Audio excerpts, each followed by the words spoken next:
बिस्मिल्लाहिर्रहमानिर्रहीम। Supreme court में आने वाला हफ़्ता जो कि पीर से शुरू हो रहा है, इंतहाई तहलका खेज़ होगा। ऐसे ऐसे केस लगे हैं कि उसके मुतालिक कुछ भी आप एंटिसिपेट नहीं कर सकते। और उसमें से एक केस जो है वो जो आम शहरियों का फ़ौजी अदालतों में ट्रायल, बल्कि यूँ कहिए कि 9 मई में जो लोग पकड़े गए जो शहरी, उनका फ़ौजी अदालतों में ट्रायल से मुतालिक जो अपील है वो भी समाअत के लिए मुकर्रर है।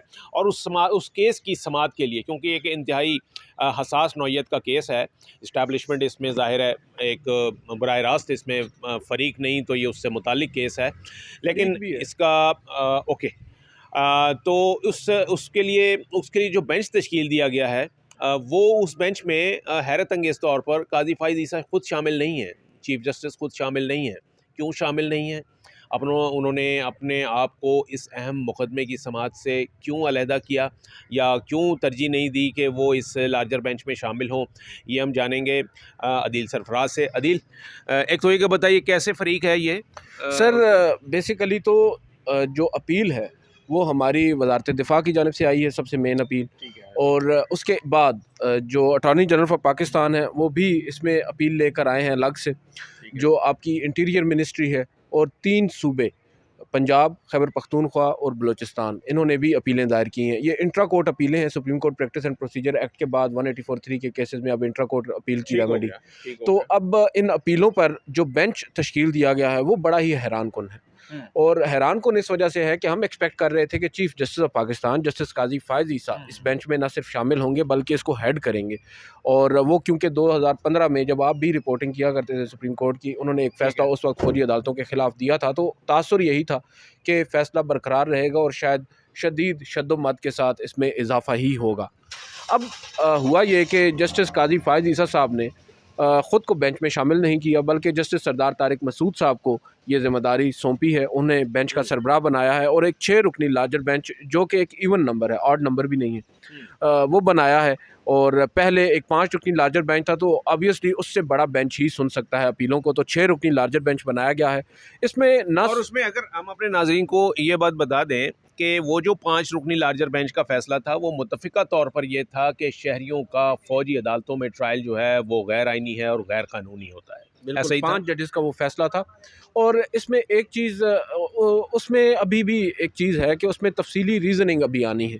जस्टिस या अफरीदी टू सम एक्सटेंट उन्होंने कुछ इज़ाफ़ी अपनी देनी थी चीज़ें, इख्तिलाफ़ नहीं था उनका, मगर फ़ैसला जो है उसमें कुछ चीज़ें उन्होंने अलग से लिखना थी, लेकिन अभी तफ़सीली फ़ैसला नहीं आया। जहाँ तक इस बेंच की बात है सर, इस बेंच में हम एक्सपेक्ट ये कर रहे थे कि अगर 9 रुकनी नहीं तो कम से कम 7 रुकनी लार्जर बेंच बनेगा। क्योंकि अब 3 ऐसे जजेस हैं जो आज भी अवेलेबल हैं सुप्रीम कोर्ट ऑफ पाकिस्तान में, और वो अगर इस बेंच का हिस्सा होते तो ये 9 रुकनी लार्जर बेंच होता, एक बड़ा बेंच होता, और उसमें जस्टिस काजी फ़ायज़ ईसा, जस्टिस अतर मिनल्ला और जस्टिस जमाल खान मंदोखेल भी शामिल होते, जो कि अब इस बेंच में नहीं है।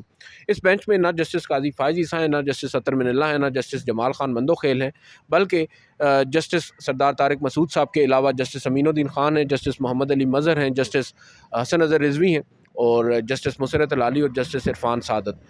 अगर हम इसको ऐसे कहें कि चीफ जस्टिस ने जो उनसे जो दूसरे ब्लॉक के जो जजेस साहिबान हैं, उनको उन्होंने मौका दिया है कि जी वो आइए और इस अपील के ऊपर, इस हसास नौइयत के मामले पर फैसला करें, तो खुद ना आने की क्या वजह हो सकती है उसमें अभी? सर मैं तो ये समझता हूँ कि शायद chief justice of Pakistan with all due respect शायद वो जो मौजूदा इस्टेब्लिशमेंट है उसकी नाराज़ी मोल नहीं लेना चाहते, और एक वजह ये हो सकती है। दूसरी वजह ये हो सकती है कि शायद जो पहले वाला फ़ैसला है वो फ़ैसला बरकरार ना रहे, और ये जो बेंच होगा ये उस फैसले को अगर सेटिसाइड करता है तो शायद जस्टिस काजी फ़ायज़ ईसा वो वज़न उठाने को तैयार नहीं है जो तनकीद उसके बाद होगी ऑब्वियसली।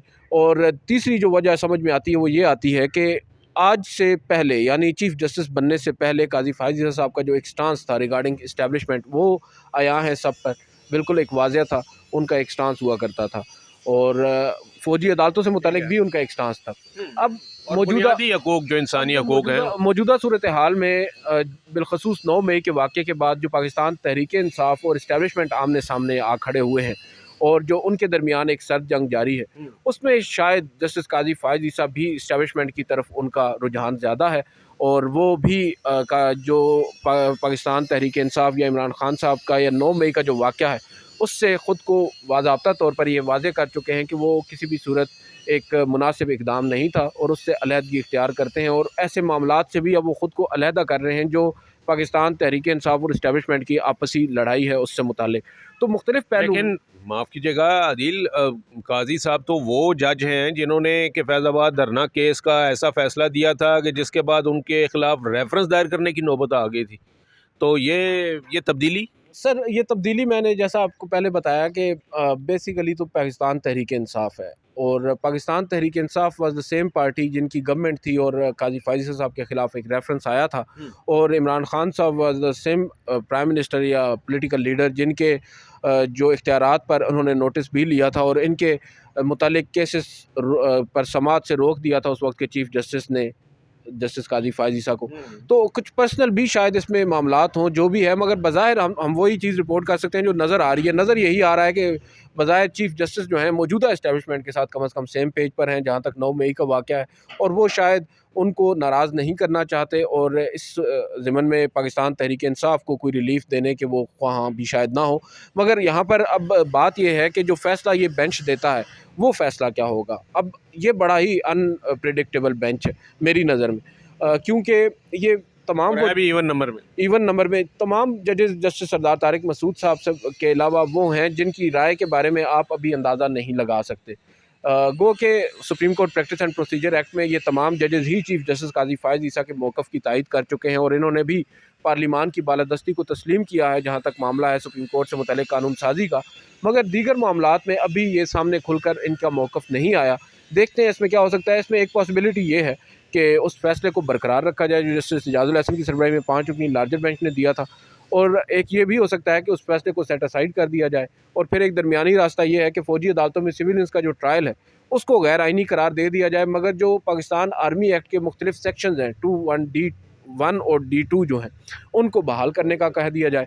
तो अब देखते हैं इसमें क्या होता है। लेकिन इसके अलावा भी आइंदा जो आने वाला हफ्ता, जैसे आपने इंट्रो में बताया, उसमें कुछ अहम मुकदमात और भी हैं जो समाअत के लिए मुकर्रर हैं। उसमें अब आप देख लें, एक तारीख़ी फ़ैसला है, एक तारीख़ी गलती करार दिया जाता है ज़ुल्फ़िकार अली भुट्टो साहब की सज़ाए मौत, उसको अदालती कत्ल करार देने के हवाले से एक रेफरेंस भी फ़ाइल किया था पाकिस्तान पीपल्स पार्टी ने 2011 में सदर आसिफ अली ज़रदारी ने 186 के तहत आर्टिकल, उसको इन्होंने 12 साल के बाद समाअत के लिए मुकर्रर किया। मैं यहाँ पर उनको ये क्रेडिट ज़रूर दूँगा चीफ जस्टिस को कि उन्होंने आज फाइनली इस मामले को टेकअप किया है। मगर साथ साथ फिर तनकीद ये होती है कि एक प्राइम मिनिस्टर जिसका अदालती कत्ल हो चुका है और वो उसको सज़ाए मौत भी हो चुकी है, उसका मामला तो आज आप इतने सालों के बाद टेकअप कर रहे हैं, मगर जो एक प्राइम मिनिस्टर आज आपसे इंसाफ की दुहाई कर रहा है, आपसे इंसाफ मांग रहा है, उसको आप मुस्बत जवाब नहीं दे रहे। उसके लिए एक प्रेस रिलीज है, तो क्या उसके लिए भी हमें 20-25 साल इंतज़ार करना पड़ेगा?